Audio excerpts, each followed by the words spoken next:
Britain's conversation. Isn't it funny? You know, when I came here 17 years ago, and I said that I wanted to lead a campaign to get Britain to leave the European Union, you all laughed at me. Well, I have to say, you're not laughing now, are you? I don't want to be rude, but you have the charisma of a damp rag and the appearance of a low-grade bank clerk. Let June the 23rd go down in our history as our Independence Day. When you yourself, Mr. Van Rompuy, say that the euro has brought us stability, I could applaud you for having a sense of humour. Yes, I want you sacked, Mr. Schultz, as well. I want you all fired. Nigel Farage. Nigel Farage. Nigel Farage. Nigel Farage. Nigel Farage. Nigel Farage. Nigel Farage. Nigel Farage. Nigel Farage. Nigel Farage. The Nigel Farage Show on LBC. Mr. Nigel Farage. Neutral, and that was why I felt yesterday he'd overstepped the mark. But don't take it from me. Let's get an expert involved. And I'm going to Craig Prescott, who was a constitutional law lecturer at the University of Winchester. Craig, good evening to you. Good evening, Nigel. Good evening. So tell me, should the Speaker be neutral? Enlighten us, please. Most definitely. Certainly, I found Bercow's speech to be quite extraordinary, and I can't really think of a precedent where the Speaker has got involved in such a clear way and taken such a clear position on a subject that is of such current political controversy. The Speaker is essentially the chair of debates in the House of Commons, and in order to do that, your impartiality should be beyond question. And you have to think that, let's say there's a debate in the future about British foreign policy with America, and let's say you're an MP that supports Donald Trump, and you don't get chosen to contribute to that debate because it's the Speaker that chooses who speaks. You're going to think, well, is that because of my views, or is that just because I missed it? You're going to start to question some of the decisions the Speaker makes. And that's not a good position for the Speaker to be in, ultimately. No, it's not, is it? It was suggested, Craig, to me earlier on today that he was behaving more like the Lord Protector than the Speaker of the House of Commons. That's very interesting. A bit strong, I know. But tell me, Craig, I mean, you know, I'm asking the public tonight to ring in, to text in, to tweet in, to tell me whether they think this man now ought to go because he's broken a basic rule. And you've really rather confirmed that. But tell me, how could he be got rid of? What would the procedure be? It's very, very difficult to remove a Speaker because, you know, that's one way he gets his impartiality, because he's impartial from government, and government cannot just come in and try and remove the Speaker.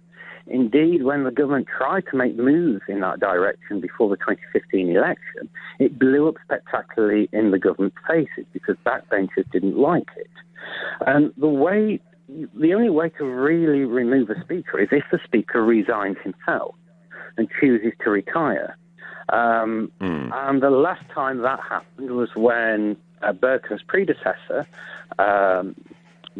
Speaker Martin, he resigned because of his involvement in the MP's expenses scandal. His own personal involvement in the scandal, which made his position untenable. And even that was very difficult.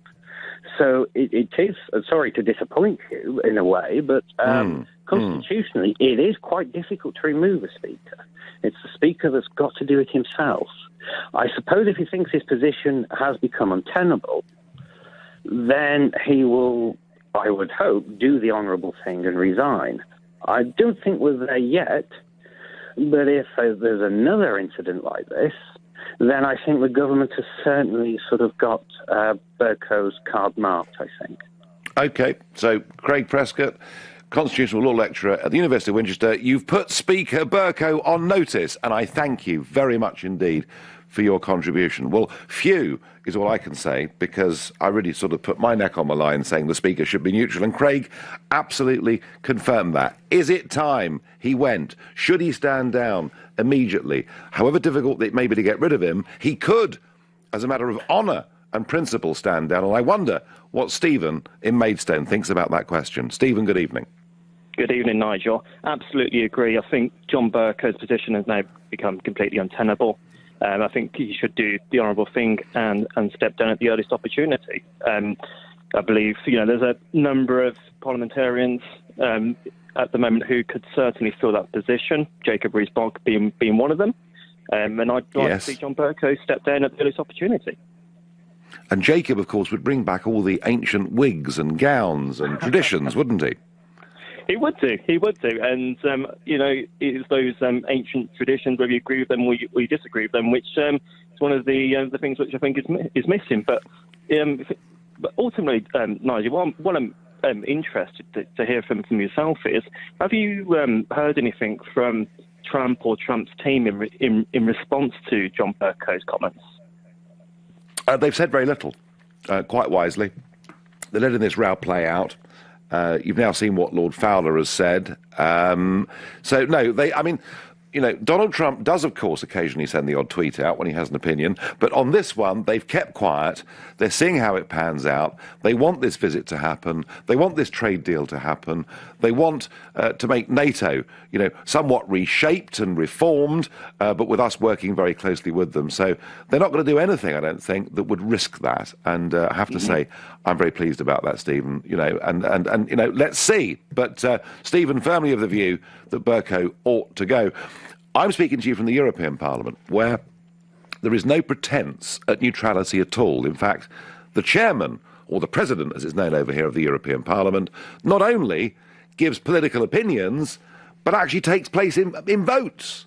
So when we're voting and pushing buttons for green lights or red lights, you can see how the president of the Parliament has voted. And the guy we had for the last 5 years, a guy called Martin Schulz, who never, ever, ever hid his views that the European superstate was marvellous, yesterday hit the lead in the opinion polls in Germany. He's ahead of Angela Merkel in Germany. But the point here really is that our parliament, the mother of parliaments, this great respected institution, has always had a neutral speaker, and I'm afraid this guy has overstepped the mark. He should stand down, in my view.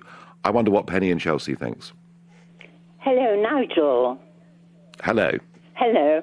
Yes, I definitely think he should step down. And I thought the Labour MPs acted absolutely disgracefully, hollering and shouting. It just made me squirm. And if he had anything about him, he should resign immediately. Yes, I mean, the Labour Party are gripped with this anti-Trump hysteria. But he... Extraordinary, but he's the speaker, isn't he? He should be somebody that we respect and look up to. That's right. Yeah, I mean, Penny, tell me, have you always been a sceptic about Bercow or not? Yes, always. Right. I thought he was arrogant and totally, he wasn't impartial. He was no good for the job, but then I can remember Betty Boothroyd. Yep. Yeah, and many others, of course, who were tremendous at the job, and Bernard Weatherall and others who, when they stood down as Speaker, were greatly respected. I have to say, Penny, one thing for John Bercow, he does like the sound of his own voice, doesn't he? Does indeed, yes. And it's all wonderfully theatrical. Lovely. Penny, thank you very much indeed for your opinion. And I have to say, I suspect there'll be quite a clear majority that do think Bercow's overstepped the mark. But if you think he's done the right thing, if you think we should politicise the role of Speaker, change Parliament fundamentally, please call 0345 60 60 973. And I'm going to go to Carlos in Crystal Palace. Carlos, should Bercow resign? I think his position becomes difficult. He's putting the UK at odds with the USA on a subject that actually he's not in touch with public opinion. A survey by Chatham House discovered that 55% of Europeans in 10 countries support the Muslim immigration ban that was trying to be implemented by President Trump. So he's not in touch with public opinion, and he's making pronouncements that put the UK at odds with the USA. Well, he's certainly doing that. In fact, he's being actually quite abusive, isn't he, about the President of the USA. And The poll that Carlos refers to, which has had almost no coverage at all, is done by Chatham House, so very reputable, and they show that across 10 European countries, 55% of people completely support Trump's ban, including in Poland, an astonishing 71% of people. So, Carlos, I get what you're saying. There is this big gap between public opinion and, many of our political class. But in a sense, the question here is Bercow not just being wrong politically, but frankly, I think, abusing his position as Speaker of Parliament. And so, Carlos, I assume that you would support him going. Well, the point is here, he cannot make pronouncements that only the government can make, because he didn't make an issue about welcoming or not welcoming a North Korean delegation. Oh. So he's open to receive North Korean delegations, but he's not ready to welcome an elected president of a democratic country. So, Carlos, was I right yesterday to call him my hypocrite of the week? Yes, absolutely so. Well, I'm going to tell you more about the hypocrisy of Bercow in a minute. But for now, you're listening to Nigel Farage, live on LBC from Brussels. It's 7:15. This is LBC, the Nigel Farage Show. Call 0345 6060 973. Text 84850. Tweet at LBC using the hashtag Farage on LBC. Well, I've been asking the question tonight, should we get rid of John Bercow, or should he resign as a point of principle for overstepping the mark, for being abusive about the American president and saying that he should not be able to speak to both houses of Parliament? But I must declare an interest in this. I'm not neutral about Bercow. In fact, this bloke has driven me bonkers for years. So much so that in 2010, I thought it would be a terribly good idea to stand against him in the general election, and on election day to go up in a light aircraft flying a banner in my bid to beat Bercow, which crashed to the ground and nearly killed me. So I have to confess to being a bit obsessive about Bercow. I don't like him very much. I think he genuinely has devalued the post of Speaker. I'm not sure he's even capable of being neutral. And back in 2013, he said, Bercow, that Eastern European immigrants have more aptitude and commitment to work than other British people. And he said that during an official visit to the Romanian Parliament back in 2013. And I said then his comments were outrageous because they breached traditional impartiality. So, take it from me, I am not impartial in any way at all. But the real point about this, not only should he not stray from neutrality, but some will say he has to uphold our values. And in a sense, he was trying to play that card yesterday, wasn't he? He said, we don't like people who are nasty on grounds of race or sex or whatever it may be. Well, if that's the case, I want to know, I really do, why in September 2012, when Bercow was welcoming President Yudhoyono of Indonesia, he said, Mr. President, it is a huge pleasure as well as a considerable honour for me to welcome you. Well, as some of you may know, in Indonesia, homosexuality is illegal, for example. Or why 2 months later, he welcomes the Emir of Kuwait, where women face constant discrimination, where marital rape doesn't even exist, where it's illegal to be gay, and where they ban Israeli Jews from entering the country at all. But when the Emir of Kuwait turns up, it's Your Highness. It is my privilege to welcome. And on it goes. Vietnam. He even had the North Koreans to tea in his apartment. He welcomes tyrants from all over the world. People who are racists, homophobes, anti-Semites. They're all welcome unless they're called Donald Trump. And that's why I think this man is an enormous hypocrite, a disgrace to Parliament, and the sooner he's gone, the better. Right, I've calmed down now. Elaine in Bracknell, what do you make of this? Has Bercow stepped over the line? Should he go? Yeah, definitely. I think President Trump was voted in democratically, and he's done exactly what his mandate said, and he deserves the respect of the post that he holds now. And I don't think it's for Bercow to make my decision for me. No, Elaine, I mean, I can't fight you, I can't argue with you, but the point I just made before you came on, you know, he welcomes all these people who do terrible things, and that's fine, but he doesn't like Trump and says what he said. Do you think maybe... He doesn't like him. That's a shame that he doesn't like him. It's not for him to speak for the rest of the people. No, I wonder, Elaine, is he actually on the verge of resigning anyway? Is this his last big... He doesn't speak for me. I mean, he could be off to a very highly paid job somewhere, you know. Well, he's a little man, and he's got a wife that likes the papers. Well, she's actually, to be fair to Sally, she's kept out of the papers a bit lately, hasn't she? But then I'm pretty weak ground myself on this week. So we'll leave it there, Elaine. But thank you, and I'll go to Ian in the Romney Marsh. Ian, has Bercow stepped over the line? Should he go? No, he shouldn't. And for me personally, John Bercow, he does speak for me. I don't agree with Trump at all. I don't like the guy. His policies are quite abhorrent, but it's not really that I wanted to actually comment on, Nigel. It was actually yourself and the hypocrisy you just showed in calling John Bercow out to be quite abusive when you yourself actually stood up in the EU Parliament being really abusive to them. Well, you've done it more than once, but certainly the day after the referendum. Abusive. The reason you don't like John abusive. Bercow is he doesn't agree with you and your buddy over there, over the pond.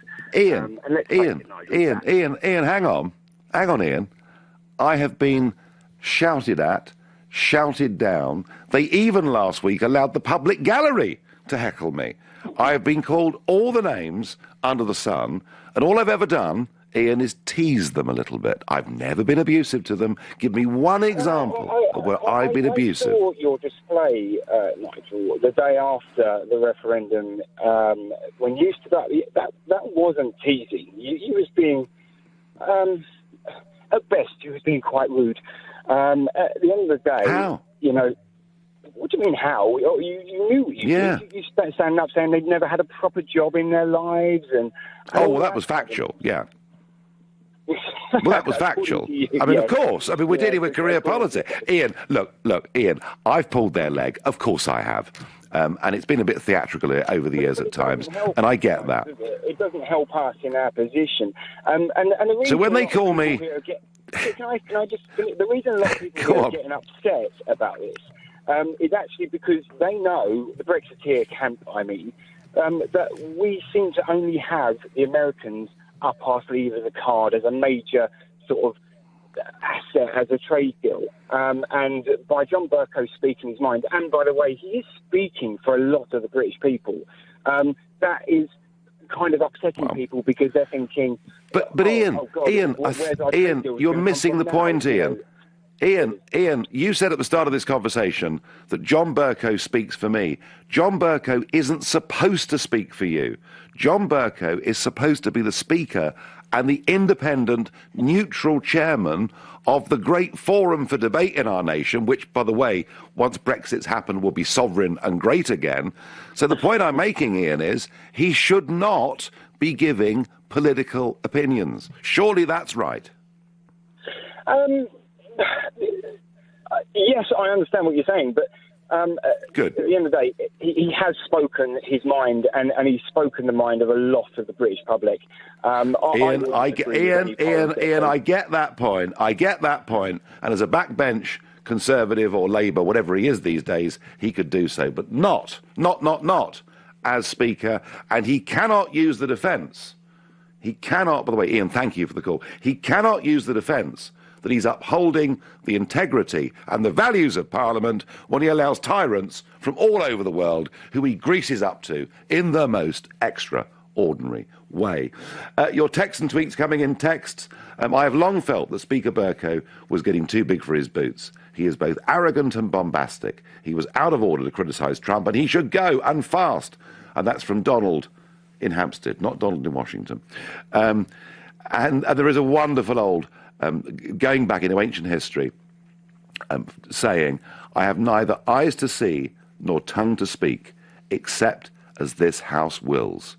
Bercow should heed those famous words. And that's from Neil, and that is traditionally what the Speaker of the House is supposed to do. Another text: it is so annoying when a political figure speaks on behalf of the entire people of Britain, isn't it?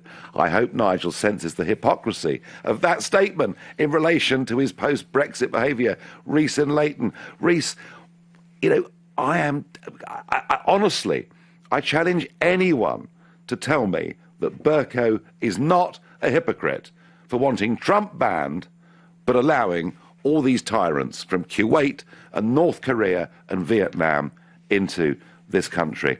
I wonder what Than in Wembley makes of this debate. Than, good evening. Should Bercow go? Good evening, Mr. Trump. I feel that he shouldn't. Reason being is there's an element of freedom of speech that we're missing out. That's one point. I feel that he has a view and he shouldn't be getting bashed for it. Another thing is, I just want to point out the double standards.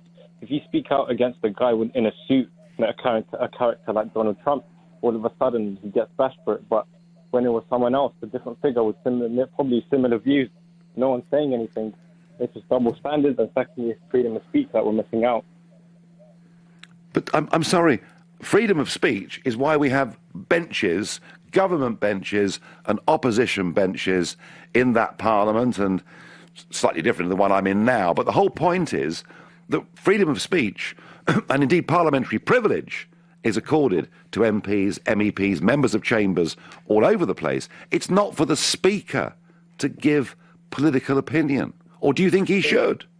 He should be allowed to speak his mind, but the debate or the decision shouldn't go by his way.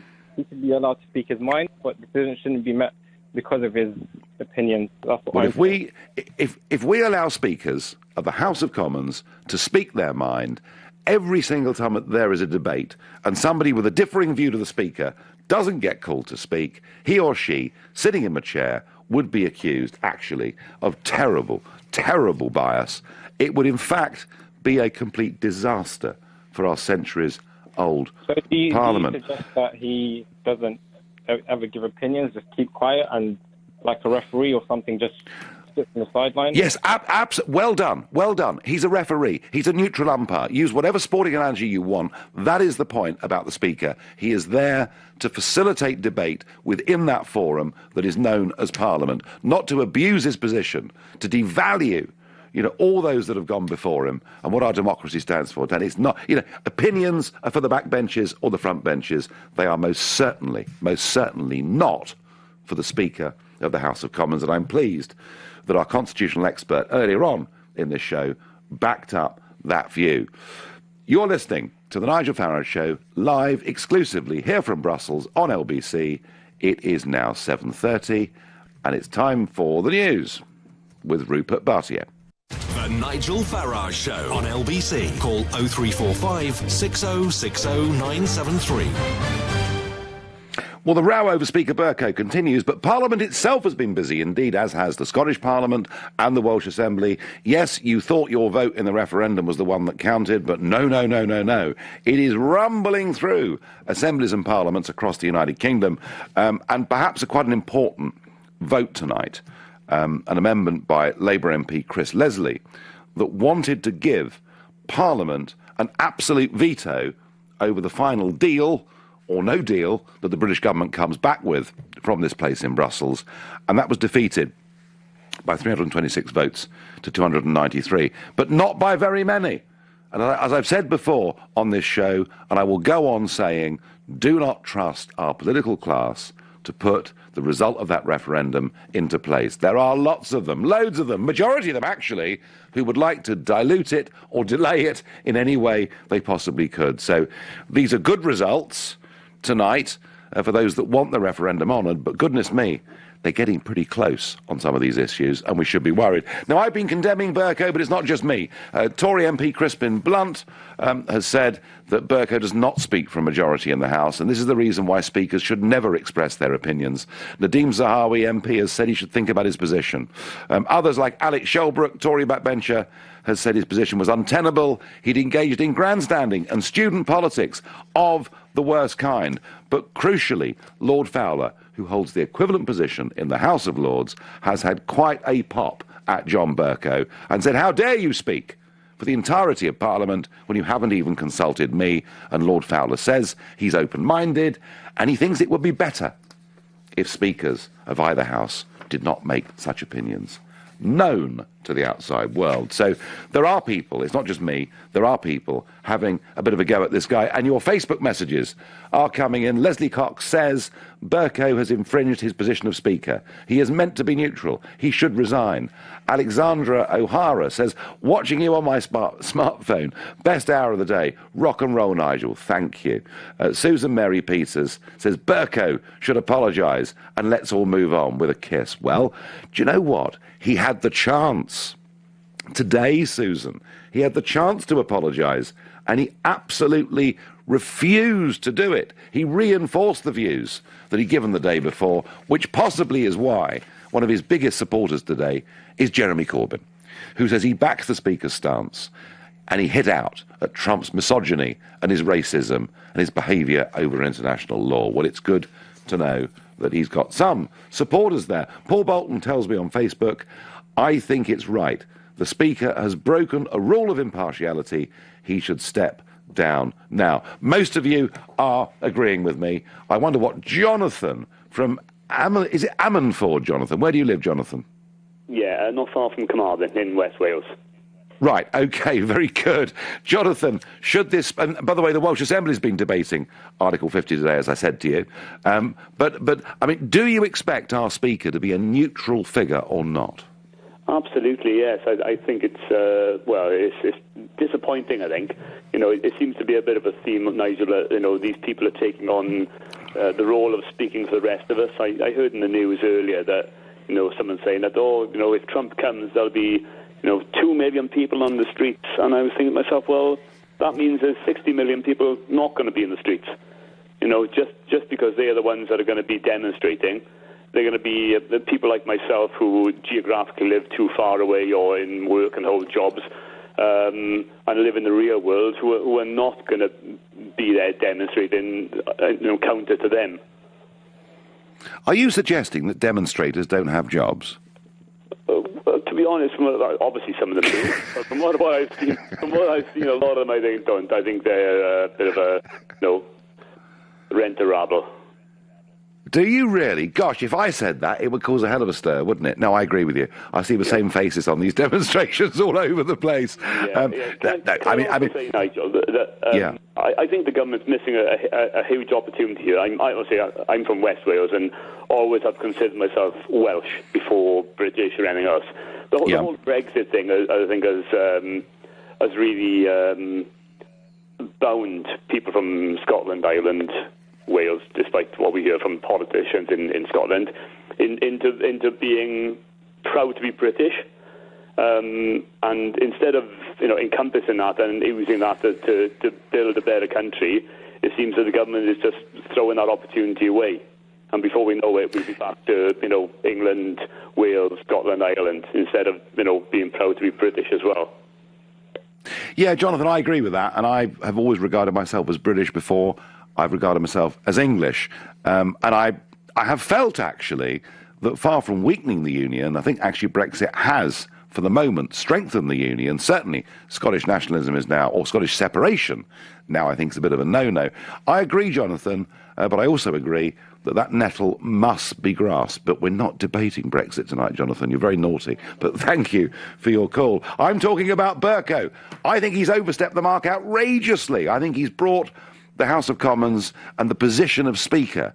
Effectively, he's brought that job into disrepute, in my view. I think he should go, and quickly. But maybe he said that because he's got himself a job with a Blairite think tank on a massive salary. Maybe this is his way out. I don't know.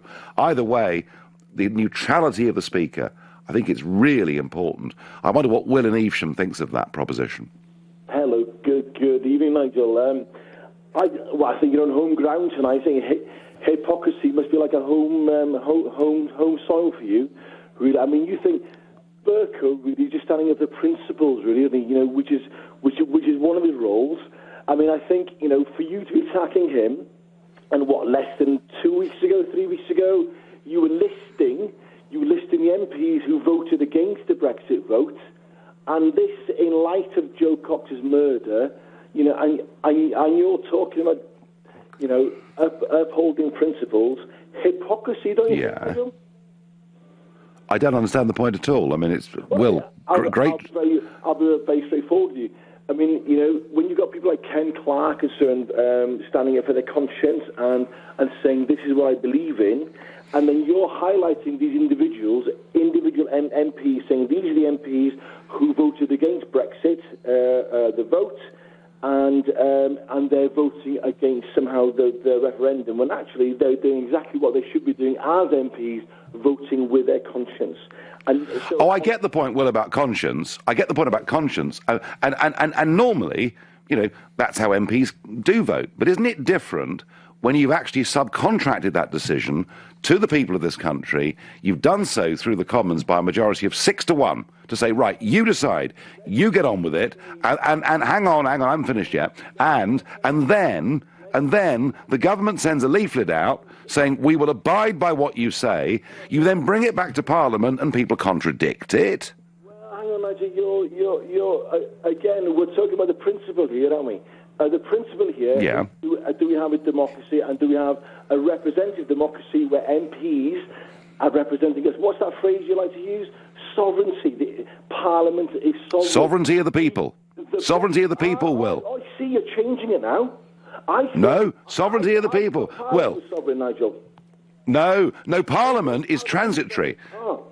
No, Will, let me tell you what happens, mate. What happens is, once every 5 years, we lend people authority to sit on our behalf in Parliament, and we judge them. It isn't theirs. The sovereignty of this country is not theirs to give away, it's ours. Right. Ours is the sovereignty. We lend it to them, and what they did, Will, was to give away. Anyway, Will, I'm going to bring you back to the question. Do you think Speaker Bercow was right to say what he said? Absolutely. He spoke at the principles. Let me ask you a different question. Hitler was elected in the early 30s. No, Will. Will. It's great fun, and if it was a Brexit debate, we'd have a lot of fun with this, but it's not a Brexit debate. I'm talking about the hugely inappropriate behaviour of John Bercow yesterday. Will, listeners, disagrees with me. He thinks speakers should be openly and overtly political. It would be a catastrophe. The House of Commons would be meaningless. You couldn't play cricket, could you?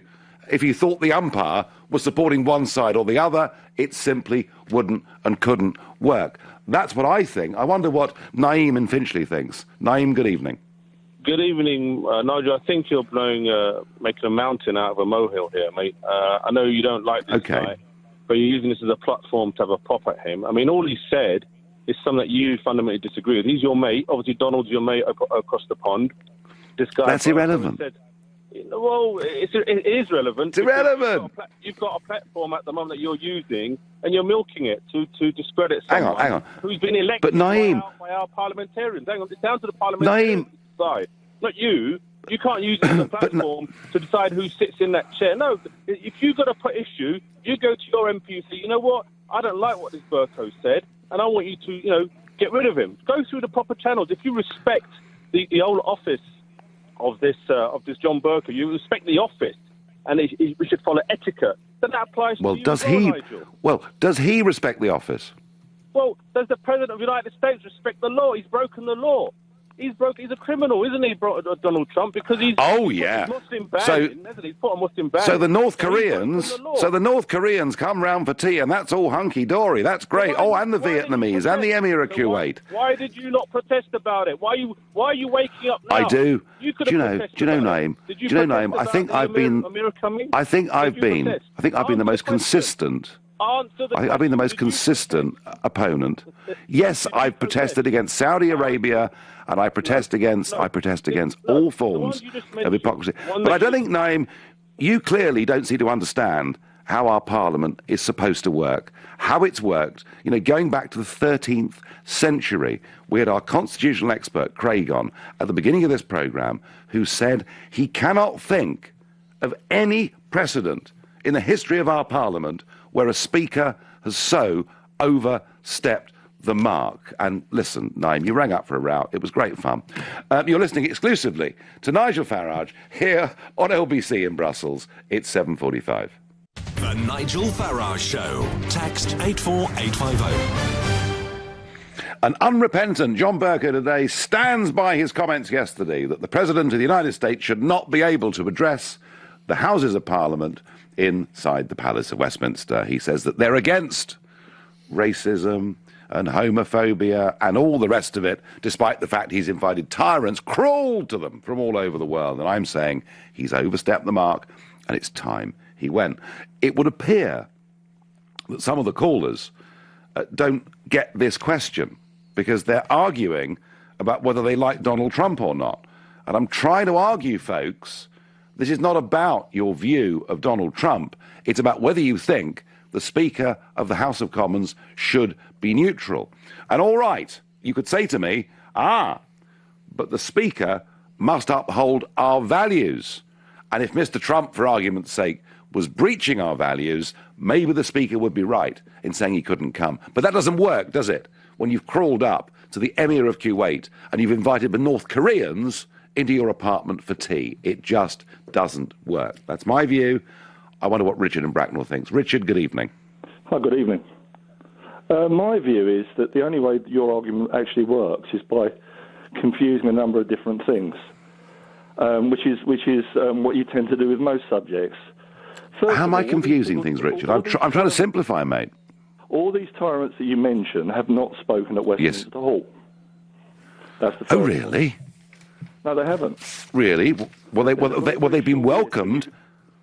They've been welcomed into the Palace of Westminster. But that is completely different than being able to speak at Westminster Hall.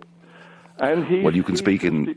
His constitutional duty is he is one of the key holders to decide who can speak and who can't speak.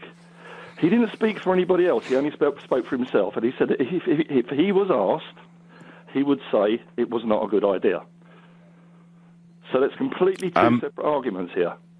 Well, if that was the case, that'd be fine. But he spoke on behalf of Parliament. He didn't even consult Lord Fowler from the House of Lords, did he? There are three key holders, and he said that all three must agree. And he said, because of the reasons that he stated, he would not agree to it. So therefore, it wouldn't happen. So do you think his comments... Anybody else apart from himself? Do you think his insinuations from the chair in the House of Commons that the US president is racist and sexist and against prejudice and prejudiced against minorities, do you think that was appropriate? Yeah, and I'll tell you why. Because we live in a parliamentary democracy. He is the representative for the MPs, and the House of Commons is his constituency. He is not a delegate. So you would be happy if we politicised the role of Speaker, yeah? Not at all. What we've got is a situation where he has got a role, and he's done exactly what his role entitles him to do. But now, your does his role? Expert, I've got no respect for because I've been watching this all day long, and every single constitutional expert that I've listened to has said this is very nuanced. But your constitutional expert, which is very odd because people like yourself tell us that we shouldn't be listening to experts. We should be sceptical, absolutely, and so you are, Richard. You're deeply sceptical, which is good. Let me carry on now. Why after criticising Europe for so long, why does the views of the people of Poland matter in this debate? Well, I just think it's rather interesting, don't you? I just think it's rather interesting.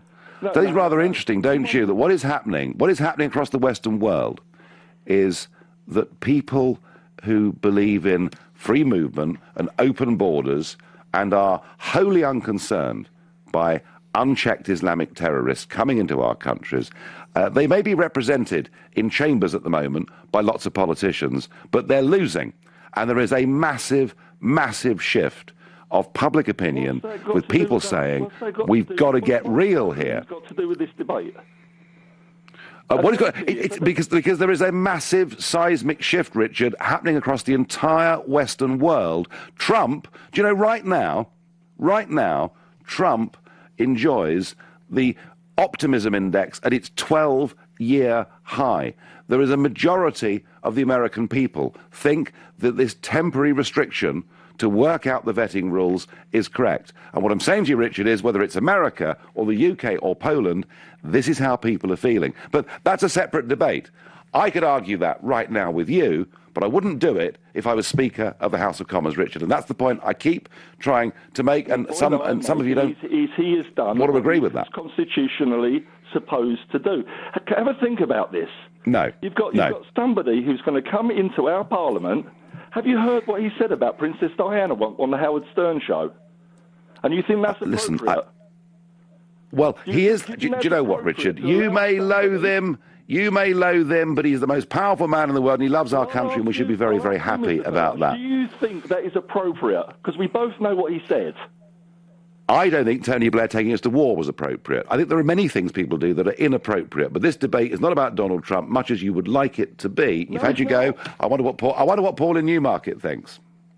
Well, I think your previous caller it fails to ignore the position of John Bercow and how irresponsible and reckless that his words will be received across the pond. I mean, listen, my position is clear. It's an absolute disgrace. A lot of the callers don't seem to get that it's not his place is stating the obvious, to put it mildly. It's not about whether you like Trump or not. It's interesting. The same people who called in who don't get it, but whether it's about whether you like Trump or not also don't like him. These people aren't capable of critical thinking. Listen, John Bercow epitomizes the hubris and self-centered far-left liberal establishment hatred of Donald Trump, and yet again ignores the interests and treats with contempt the British people who voted out of the EU and led the way with the national populist movement that Trump also represents, and Bercow knows this fine well, yet he decides to speak for the British people directly or indirectly. Same attitude, same self-centeredness. We have a much valued ally at the minute in Donald Trump, and this guy just wants to throw a spanner in the works like they want to do incessantly because they're little babies. He should go out and join one of the socially engineered, basement-dwelling, virtual signaling student snowflakes march in London or Brighton or wherever it is. If he wants his opinion, why doesn't he express it there and get his little no Trump, no KKK, no fascist USA and join all the virtual signaling? Paul, I sense, whichever local pub you drink in Newmarket, they clearly, no doubt the punters get their money's worth. When you're in there, you've got it off your chest beautifully, and I have to say I'm kind of with that, because it is this irrational hatred and fear of Trump. When you actually look, in policy terms, what he's trying to do, none of it is that shocking. Paul, thank you very much indeed. Facebook messages, Frank Jennings says, it's a shocking insult to the leader of our best ally. Shocking. Mark Gilman says, get him out. Tom Underwood says, knighted, he should be locked up. Nicky Buckthorpe says, Bercow should be sacked along with Diane Abbott. Yeah, they're not related, Nicky. I mean, a lot of people would agree with that, but they're not directly related.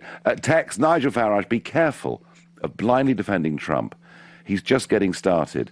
Wait until he meets Putin and see what happens in Israel. People remember those who back the bad guy. Steve in London. Well, Steve, I mean, this bloke is so far away from being a warmonger, it's not true. Tex, what Bercow has done is utterly deplorable. He clearly won't resign. However, if enough people lobby their Conservative MPs, they could move a vote of no confidence in John Bercow. Well, that is, of course, a pretty fair point. I have to say, I've been really surprised, actually, by some of the arguments and some of the debates that have been made this evening. I have to say, my final thought is this, that I'm actually quite alarmed that so many people can ring in and can say to me, suggest to me, that what Bercow did is fine, because it's quite right that he should be able to speak his mind. It's all about freedom of speech. No, it isn't. He gave up that right of free speech to become the Speaker of the House of Commons, one of the most revered positions in any democracy in the world. And the fact that so many people ring in and don't seem to agree with that, I find alarming. And I genuinely think we need to be teaching people about the British Constitution, about Parliament, about the way these things work. Coming up at 10 o'clock, it's Ian Collins. But up next in London, it's Clive Bull. Nigel, thank you. And lots to talk about after the news. We're going to look at housing. Finally, the government's ideas for tackling the housing crisis are published in the White Paper. What do you think of them? I'll be talking to the Housing Minister, Gavin Barwell, who will explain what they have in mind.